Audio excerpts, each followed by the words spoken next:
Bonjour, et donc dans cette vidéo, on continue sur la loi exponentielle et cette fois-ci, on va faire l'espérance et puis peut-être la variance, on va voir. Bon, il y a beaucoup de calculs, mais c'est pas grave. On y va pour l'espérance. Pouf, évidemment, ça c'est inversé, on a l'habitude. Ok, donc l'espérance, soit x, une variable aléatoire qui suit une loi exponentielle de paramètres lambda.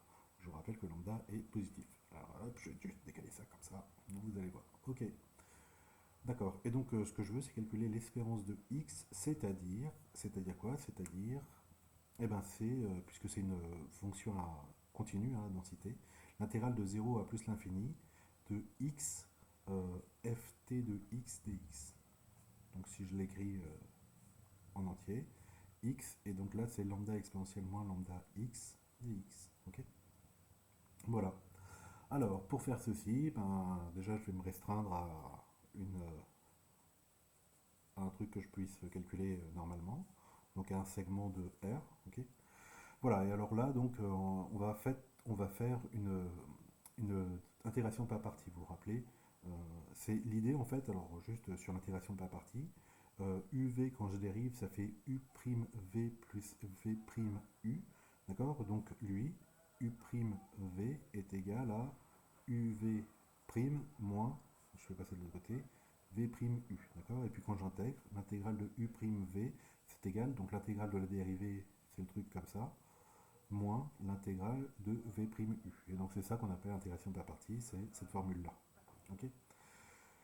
Donc allons-y. Donc je vais dériver x et je vais intégrer ce truc-là. D'accord.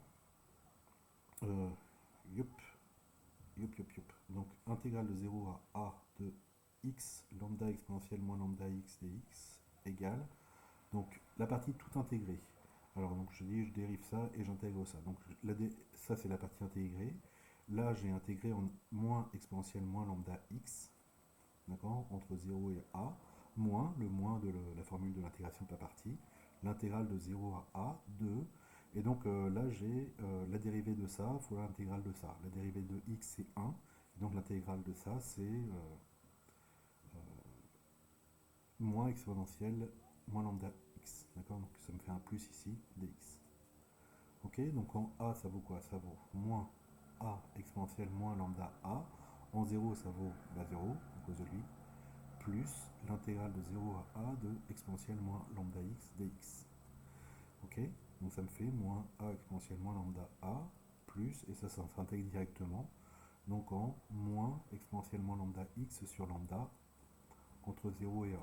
Ce qui me fait, alors moins a exponentielle moins lambda a, plus en a, finalement ça me vient à moins, exponentielle moins lambda a sur lambda, et enfin en 0, ça me fait plus, là ça me fait exponentielle 0, c'est-à-dire 1 sur lambda. Ok. Voilà, et puis quand a tend vers l'infini, hop, vous voyez pas, quand le grand a tend vers plus l'infini, qu'est-ce qui se passe? Il se passe que ça tend vers 0, moins exponentielle moins lambda a, ça tend vers 0. Pareil pour le truc là, exponentielle moins lambda a, il tend vers 0. Alors lui c'est naturel, hein, parce que a et lambda sont positifs, donc ça tend vers plus l'infini, donc moins l'infini tout ça. D'accord. Et l'exponentielle en moins l'infini ça vaut 0. Et là c'est théorème de croissance comparée, parce que vous avez un truc qui tend vers 0 fois un truc qui tend vers l'infini, d'accord, mais l'exponentielle remporte largement sur les polynômes, donc sur le a, quoi. Ok. Voilà, et donc ça tend vers 0, 0, lui évidemment ça reste une constante, et donc on a que, hop, je mets là, donc que l'espérance de x, c'est égal à 1 sur lambda. Ok. Alors je vais peut-être pas faire la variance, bon, quoique, hein. Alors ce qui serait bien peut-être, c'est que vous mettiez en pause pour le faire. Donc la variance de x, toujours pareil, c'est espérance de x2 moins espérance de x au carré. Ok. Donc ça, on sait que c'est 1 sur lambda, et donc je dois calculer ça. Ok. Donc je dois calculer l'intégrale de 0. Ah non, je vais peut-être mettre ce que je veux calculer.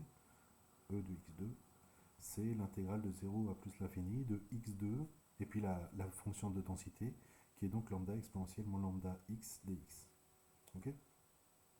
Voilà, et donc, alors ça va pas être passionnant, mais il faut dériver deux fois ce truc-là, d'accord. Donc il faut faire deux fois une intégration par partie pour dériver ça. Donc celui-là, je vais l'intégrer une fois, deux fois, d'accord, pour virer donc le polynôme, et Voilà, alors de la méthode au niveau théorique, hein, il n'y a pas de difficulté, puisque ça c'est un polynôme, donc on peut le dériver deux fois et puis ça va être une constante. Ça c'est une exponentielle machin, donc elle peut s'intégrer autant que je veux, d'accord? Voilà, donc c'est pas difficile, je vous conseille de le faire si vous voulez vérifier vos techniques d'intégration. Bon, je me tâte à savoir si je le fais, ouais, bon quand même, hein. Allez, c'est parti, allez, allez, allez.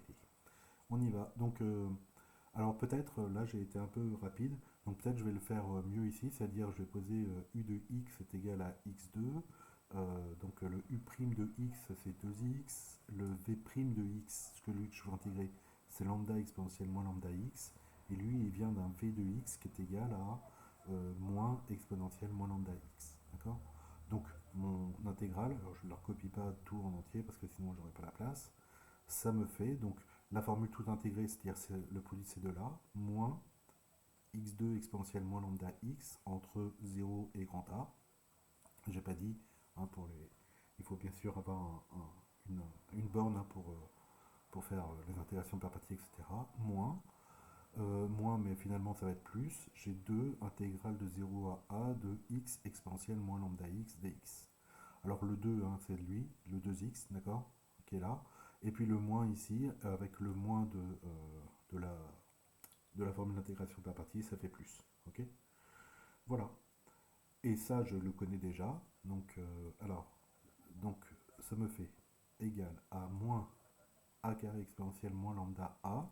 En 0, ça vaut 0. Plus 2. Et ce truc-là, donc on le connaît. On le connaît.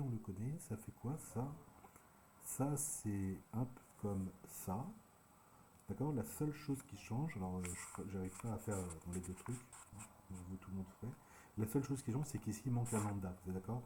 Ok. Donc, euh, là, avec le lambda, ça me faisait tata 1 sur lambda, donc ça doit être 1 sur lambda 2 si je ne me plante pas. Ok. Donc quand le a tend vers l'infini, ça tend vers 0, d'accord? Et donc j'en déduis que le e de x2, alors c'est pas lui hein, d'ailleurs, parce que ça c'est l'intégrale jusqu'à a, ok, alors que le e de x2 il va plus l'infini. Ok. Le e de x2 il fait donc 2 sur lambda 2, donc la variance de x c'est ce 2 sur lambda 2 moins, on a dit 1 sur lambda 2, c'est-à-dire ça me fait bien 1 sur lambda 2, alors 2 moins 1. Voilà, juste pourquoi j'ai barré ça, parce que l'espérance de x carré, c'est l'intégrale de 0 à plus l'infini, alors que moi j'ai juste fait l'intégrale de 0 à a. Ok. Donc après, il faut que je fasse tendre a vers plus l'infini. Voilà, voilà, ben, c'est tout. Écoutez, il n'y a rien de bien méchant, vous voyez, pour cette variable, enfin cette loi exponentielle. Pour l'instant, en tout cas.